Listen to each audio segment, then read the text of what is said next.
Oi, gente, tudo bem com vocês? É um prazer poder estar falando com vocês mais uma vez, né? Vamos agora iniciar a realização da nossa disciplina, de fato.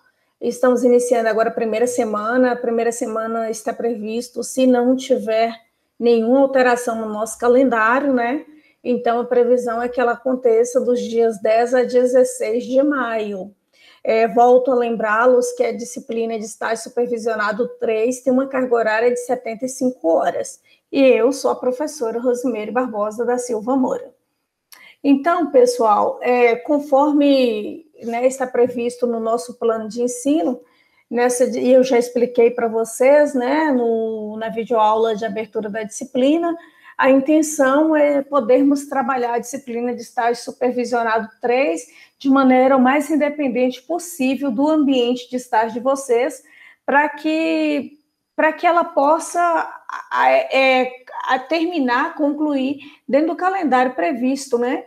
E não haver atrasos como houve na disciplina de estágio supervisionado 1 e estágio supervisionado 2, em função da pandemia, e vocês têm relatórios, projetos que dependem do estar no ambiente de estágio para que eles se concretizem.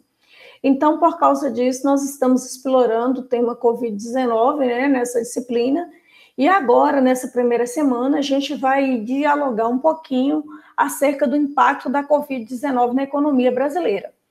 E, especificamente, né, fazendo um recorte dentro desse tema que é tão amplo, nós vamos ver um pouco a questão do MEI, né, o microempreendedor individual, as microempresas e empresas de pequeno porte no Brasil, a Covid-19 nos pequenos negócios. Quando a gente fala em pequeno negócio, nós estamos falando exatamente do MEI, do trabalhador autônomo, da micro e pequena empresa, né? Então, assim, como é que fica esses negócios, qual o impacto, né, da Covid sobre eles e as políticas públicas que trariam mais impactos positivos para esse segmento de mercado, né? Então, agora a gente vai discutir um pouco essa realidade.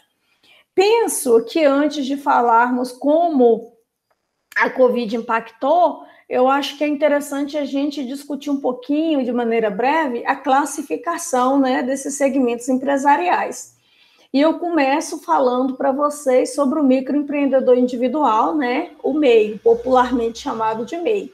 Eu estou trazendo primeiro o MEI, mas não significa que o MEI foi a modalidade, a classificação, né, empresarial criada primeiro. Pelo contrário, ele é um dos formatos caçulas de negócio que existe, né? Ele foi criado pela Lei Complementar 128 de 2008, depois ele teve algumas revisões, e sempre tem algumas revisões, principalmente dentro da faixa de faturamento anual, né? E outras questões tributárias, por exemplo, estão sempre sendo revisadas.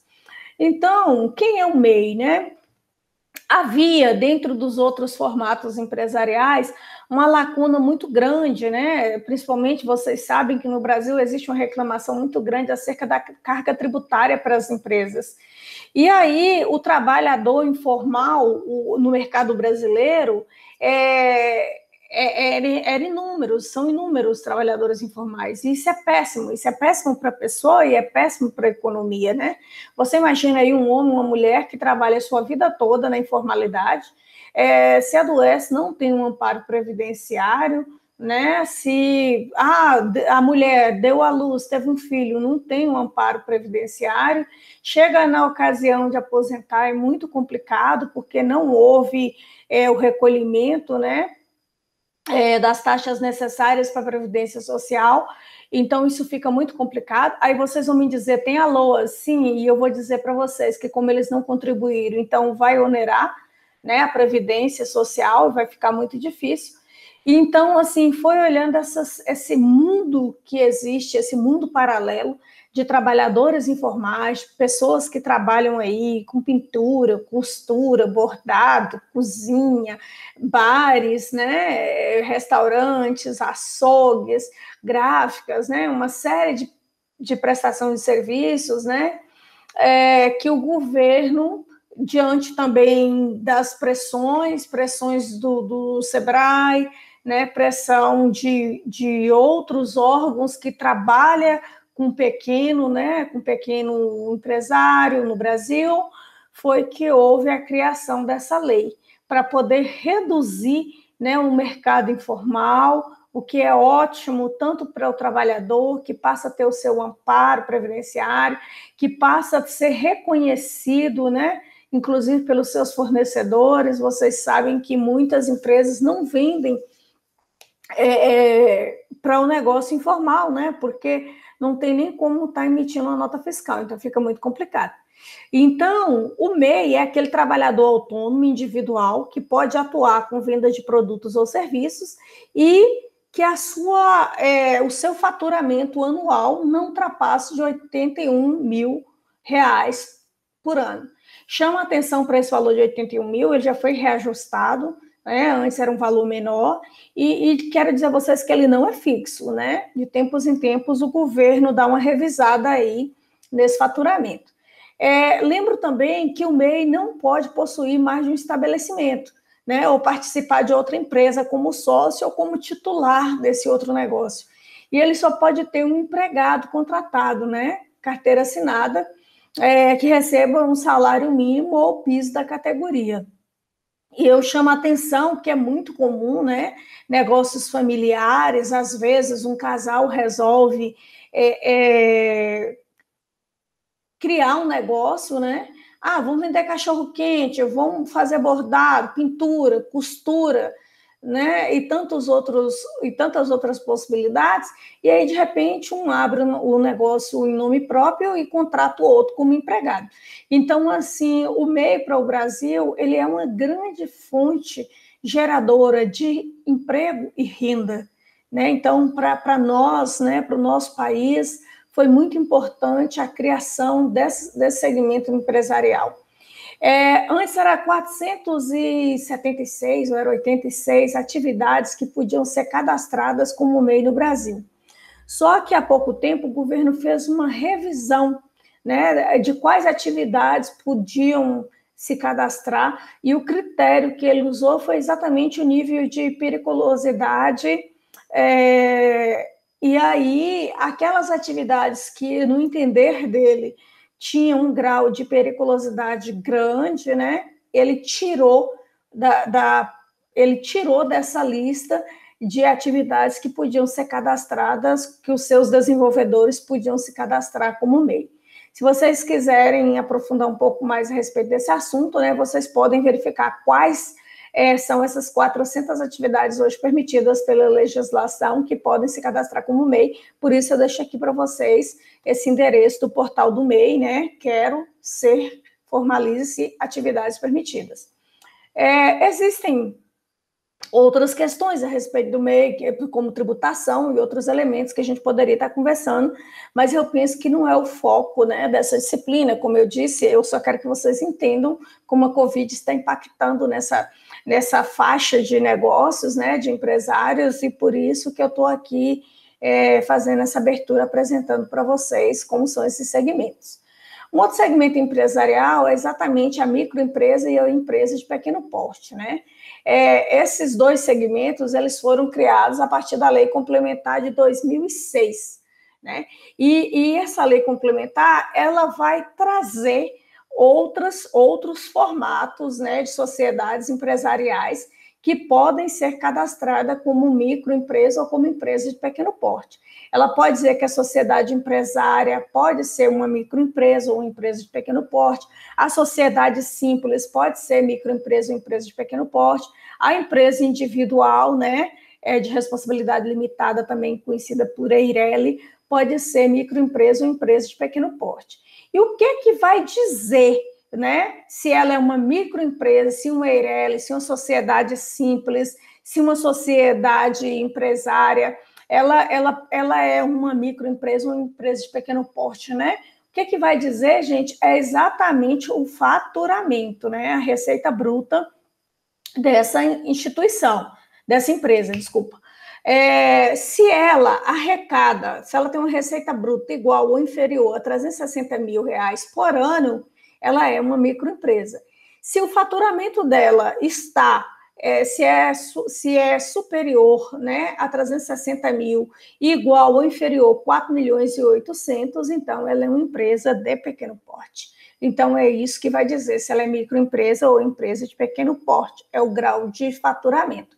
Mas eu quero chamar a atenção de vocês que o Sebrae, ele usa outros critérios para poder classificar essas empresas, né?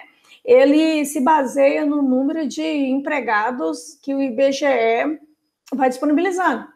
Então, assim, para o Sebrae, é uma microempresa ou empresa de pequeno porte, quando ela é microempresa, se for indústria, né, se as atividades dela forem industriais, ela tiver até 19 empregados, ela é considerada microempresa. Se ela desenvolver atividades de comércio e serviço e tiver até 9 empregados, ela é considerada microempresa. No entanto, se ela desenvolver atividades de indústria e tiver de 20 a 99 empregados, ela é considerada uma empresa de pequeno porte. E se ela desenvolver atividades de comércio e de serviço e tiver de 10 a 49 empregados, ela é considerada empresa de pequeno porte. Mas, se ela ultrapassar essa faixa, né, de colaboradores, né, e for uma indústria, tiver de 100 a 499 colaboradores, ela é considerada uma empresa de tamanho médio, então ela já não é mais assunto da discussão dessa nossa aula, né, que a gente está falando de pequenos negócios. Se for comércio e serviço com 50 a 99 colaboradores, também é considerada uma média empresa. Mas, se ela for uma indústria e tiver 500 ou mais funcionários, ela é uma grande empresa. E se for comércio e serviço e tiver mais de 100 funcionários, ela também é considerada uma grande empresa. Então, isso aqui foi só para vocês entenderem o que é uma pequena, o que é uma média empresa, o que é uma empresa de pequeno porte, o que é o MEI, né, que é o microempreendedor individual, só para vocês entenderem e saber do que é que a gente está falando, né? Como é que a Covid vai impactar sobre esses negócios. E ainda tem outros critérios, né? Para ser uma microempresa ou uma empresa de pequeno porte, tem os requisitos que tem que observar. Assim como para ser MEI tem os requisitos, para ser microempresa, empresa de pequeno porte também tem requisitos. Né? Não pode haver participação de outra empresa jurídica no capital dessas empresas. Essas empresas não podem exercer atividades de banco comercial, de investimento, desenvolvimento de sociedade de crédito. O enquadramento empresarial, quando se está iniciando a empresa, é feito a partir da previsão de quanto o negócio vai faturar naquele ano. Então, essa foi uma lacuna, né, que as pessoas discutem sempre, né, os estudiosos discutem, que a lei complementar de 2006, ela não foi clara, né, a respeito do enquadramento. É o dono do negócio, na hora de registrar esse negócio na Receita, na junta comercial, é quem vai dizer se ela é uma microempresa ou uma empresa de pequeno porte. Não se deu parâmetros, né? A lei complementar não deu parâmetros, não exigiu algo mais específico que pudesse estar comprovando se esse enquadramento é de fato real, vai ter que confiar na palavra do empresário. E caso uma microempresa supere, né, os 360 mil de faturamento, ela passa a ser considerada uma empresa, né, de pequeno porte, assim como, né, uma empresa de pequeno porte que não ultrapassar os 4 milhões e 800 de faturamento, né, e faturar menos que isso, né, menos do previsto, aí tem que se rever o seu enquadramento. Então, assim, isso aí é um alerta que eu gosto de fazer para os meus alunos. Eu sou professora de micro e pequenas empresas, né? Bacharelado em administração do Instituto Federal Campus Pirapora, e quando eu estou ministrando esse assunto para os meus alunos, eu digo sempre, gente, os enquadramentos, eles não são fixos. Às vezes a sua empresa se enquadra numa modalidade, mas está vivendo um tempo, né? O cenário, o macro cenário, né? Economia, política, né? Por exemplo, o nosso cenário macro, ele mudou muito com a pandemia, ele mudou radicalmente. Então, com certeza, com as perdas de negócio que muitas empresas tiveram, vocês vão identificar que muitas empresas morreram aí nas regiões de vocês, né? Outras tiveram que mudar o enquadramento, mas mudar o enquadramento diante de uma pandemia dessa, eu ainda penso que é um prejuízo menor do que a morte. E aí eu preciso chamar a atenção de vocês para quando a gente fala em pequenos negócios, né? Sobre a importância dele, né? Cara, por que a Rosemary está trazendo isso? Porque vocês vão ser administradores públicos, né? E vocês precisam entender que os pequenos negócios para o nosso país, eles são vitais. Eles são vitais porque, não só no Brasil, mas esses dados são do Brasil, mas o pequeno negócio é importante no mundo inteiro, né? E no caso do nosso país, 99% das nossas empresas são pequenos negócios, né? Então, ou é MEI, ou é empresa de pequeno porte, ou é microempresa, né? 40% da massa salarial do nosso país são pagos por esses pequenos negócios. Os empregos formais, ou os 52%, isso aqui são dados de antes da pandemia, viu, gente? 52% dos empregos formais eram gerados pelos pequenos negócios, 62% das empresas exportadoras no Brasil são pequenos negócios, e as compras públicas federais, 32% do índice dessas compras está na mão dos pequenos negócios, eram transações realizadas com pequeno negócio. Então, olhando os polos de vocês, a gente percebe que a maioria de vocês estão em cidades do interior, né? Então, se vocês olharem na região de vocês, às vezes quem emprega é a prefeitura, o Estado, alguma coisa da União, uma outra renda vem da aposentadoria, né? E fora isso, com certeza, a grande incidência aí são de pequenos negócios. Uma cidade ou outra que vai ter, eu estou falando com base no nosso curso, os polos nos quais estamos presentes, tá bom? Então, assim, uma cidade ou outra é que vai ter grandes empresas aí, mas a maioria, a economia local, é movida pelos pequenos negócios, por trabalhadores do município, do estado, da União e por aposentados, entendeu? Então, o pequeno negócio é aquele que chega nas cidades menores, nas regiões mais distantes, onde as grandes empresas não chegaram e, às vezes, não têm interesse de chegar. Então, assim, ele prega muito, ele gera muita renda, ele é de extrema importância para o nosso país. E aí, pessoal, desde o ano passado, desde março do ano passado, aconteceu essa coisa muito séria no Brasil, estou falando do Brasil, mas aconteceu no mundo, né? Mas a gente está falando da nossa realidade local, que foi a chegada da pandemia no nosso país, pandemia da Covid-19 no nosso país. E vocês vão ver, né, no AVA, que eu já deixei lá, o link para vocês acessarem os boletins de impacto e tendências da Covid-19 nos pequenos negócios publicados pelo Sebrae. Até a data de hoje que eu estou gravando essa aula, o Sebrae já publicou mais de 36 boletins. Acredito que até chegar o período da disciplina ser ofertada para vocês, esse número já vai ter crescido, né? Esses dados que eu venho trazendo porque esse aqui é do boletim quarto dele, né? Foi um boletim de abril do ano passado. E por que a Rosemary está pegando o boletim do ano passado? Para vocês entenderem como a pandemia chegou afetando os pequenos negócios, né?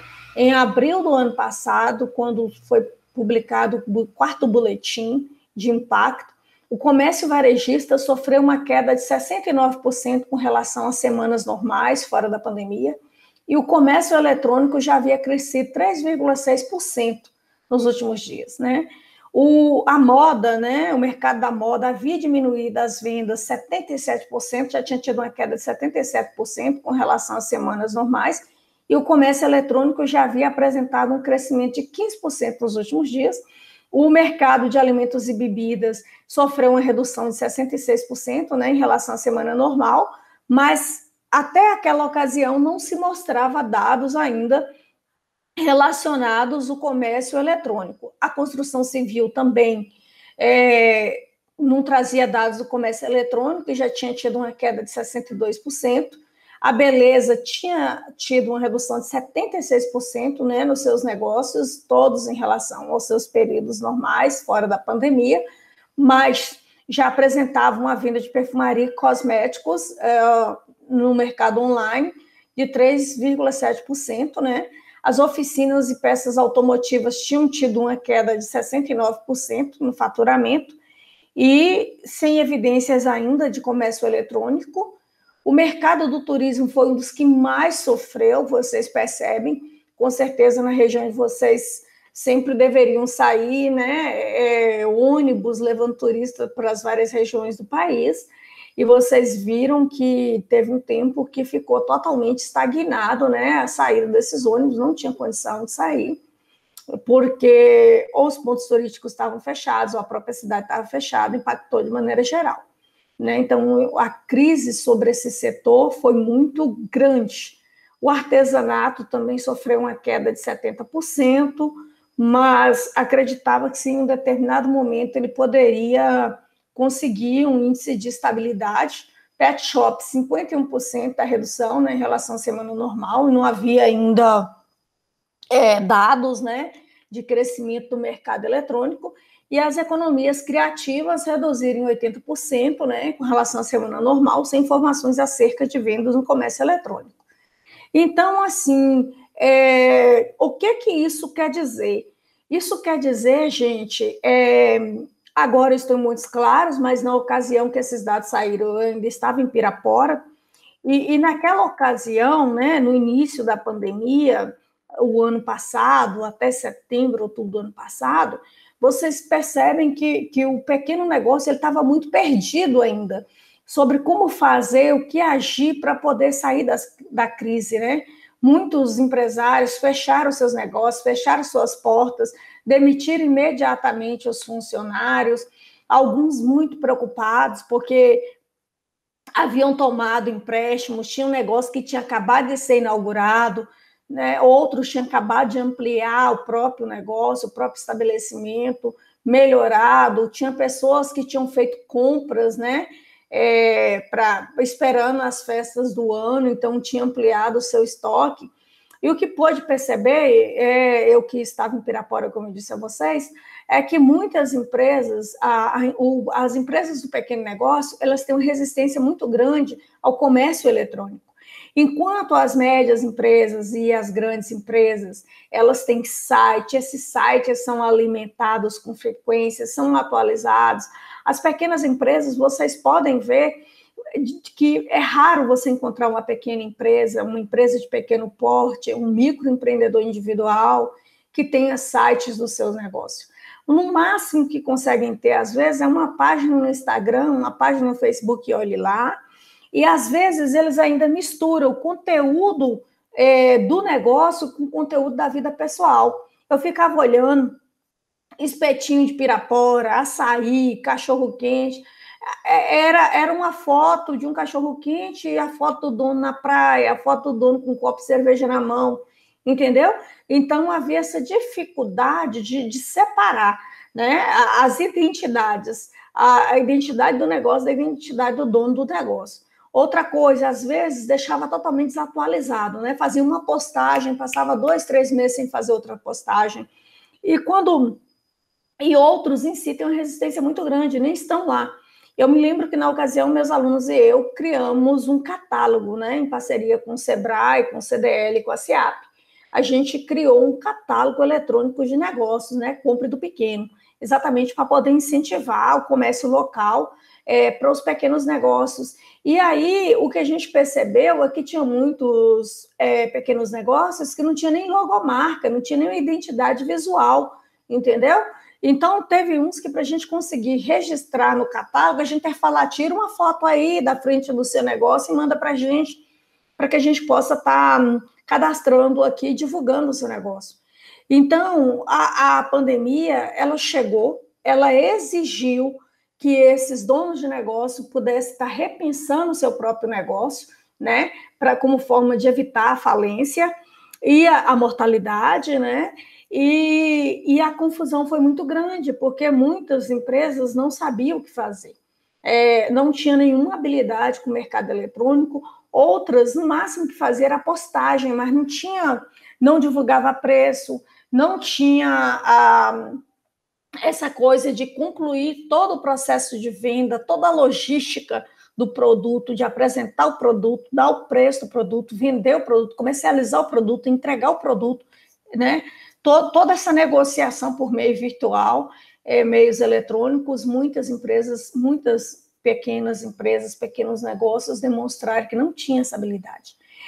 E então, assim, e desde aquela ocasião, o Sebrae vem batendo muito forte nessa importância, né, desses negócios aderirem, né, ao mercado virtual, porque o mercado virtual, ele é tendência, e não é tendência na pandemia, ele é tendência há muito tempo, desde que houve essa massificação da internet, né, no mundo, não no Brasil, mas no mundo, não só no Brasil, mas no mundo. Então, assim, essa importância de se estar no mercado virtual para poder fazer negócios.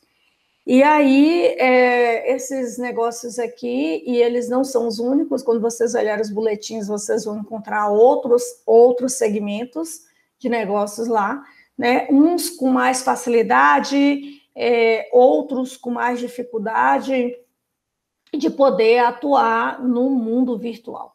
Então, a pandemia impactou fortemente.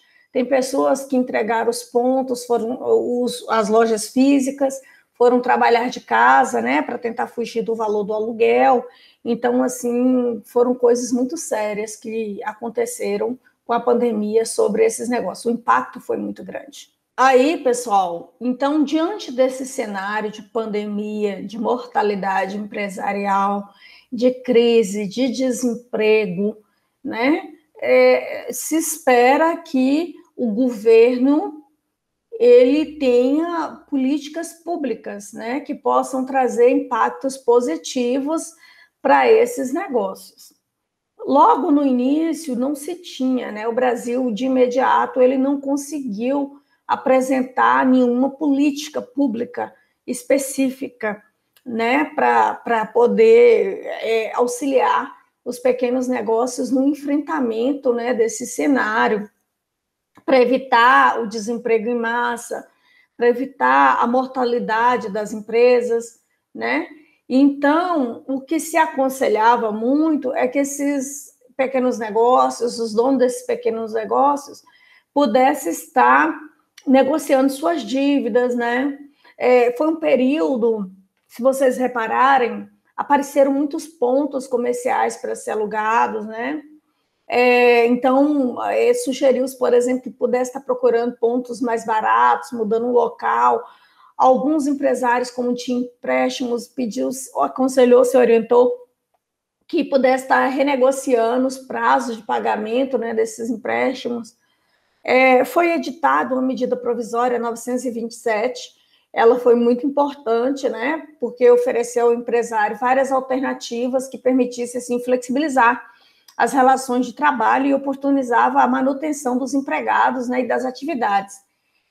Dentre elas, a questão do teletrabalho, vocês viram que muitas empresas mandaram seus funcionários para casa, isso foi importante porque economizou no, por exemplo, Vale Transporte, né? Vale Transporte, algumas, e sem contar que o próprio prédio, né? Eu trabalho da minha casa, estou em trabalho remoto, mesmo no Instituto, eu estou em trabalho remoto desde aquela ocasião, desde março do ano passado. Então, a energia que eu uso é a minha, a água é a minha, a internet é a minha, o computador, eu uso o meu computador, né? Então, assim, isso é uma economia muito grande. Mas ela é servidora de instituição pública, sim, meu bem, mas as empresas privadas fizeram muito disso. Essa medida 927 também, ela permitia antecipação de férias individuais ou coletivas. Vocês viram muitas empresas dando férias coletivas.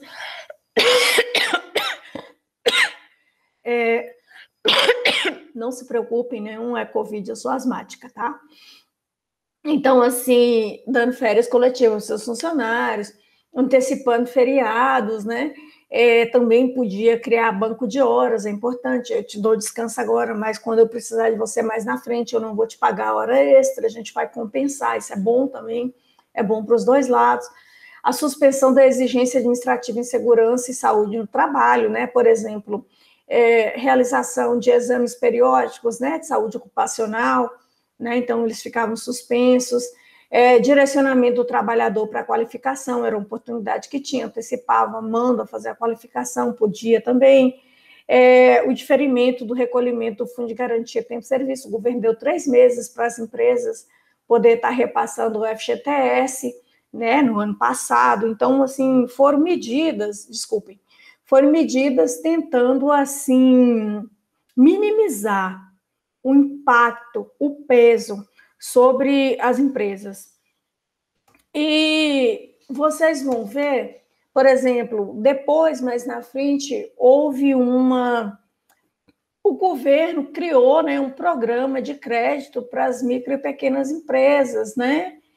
O Pronamp, tentando viabilizar as linhas de crédito para esse segmento empresarial. No entanto, existe uma série de reclamações acerca desse programa, porque muitas empresas, muitos empresários não conseguiram ter acesso a essa linha de crédito. Esse sempre foi uma fragilidade do Brasil, né?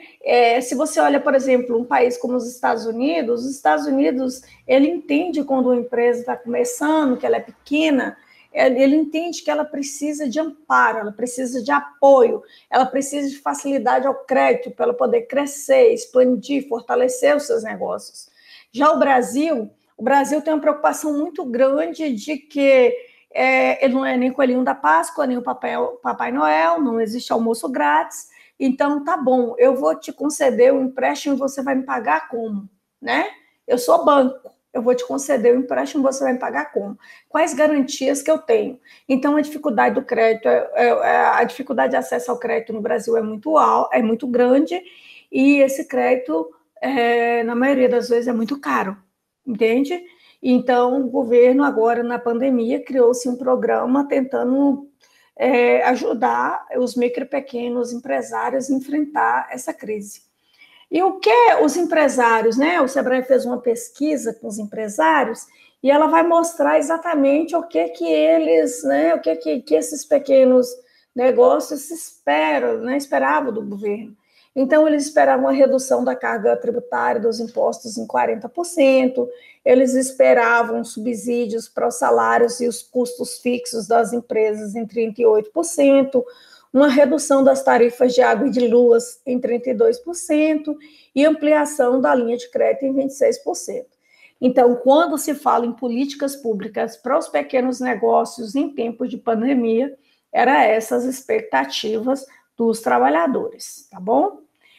Então, meus queridos e minhas queridas, nós vamos parando por aqui nessa nossa discussão para não alongar demais, mas o assunto não se esgota. Peço que vocês participem do nosso primeiro fórum, a gente vai continuar discutindo essa temática lá, né? Também chama atenção para a realização da primeira atividade de aprendizagem, que também a gente segue discutindo a mesma temática nela. Oriento para que vocês, né, acelerem na organização dos seminários de vocês, não deixem para a última hora, e também iniciem, se ainda não iniciaram, a realização do curso extra. Por quê? Porque tem sites que, mesmo que você conclui o curso, mas ele só libera o certificado depois que atinge-se as horas do dia que você iniciou o curso, tá bom? Então, fique atento a essas coisas para que tudo ocorra da melhor forma possível. E caso o estágio presencial já tenha sido liberado, lembre-se de todos os formulários que vocês precisam preencher para que o estágio de vocês sejam oficialmente reconhecido. A relação desses formulários se encontra em nossa plataforma. Qualquer dúvida, né, no que eu puder ajudar, estou à disposição. Também tem os tutores de vocês. E um grande abraço e bons estudos para todos vocês. Fiquem em paz.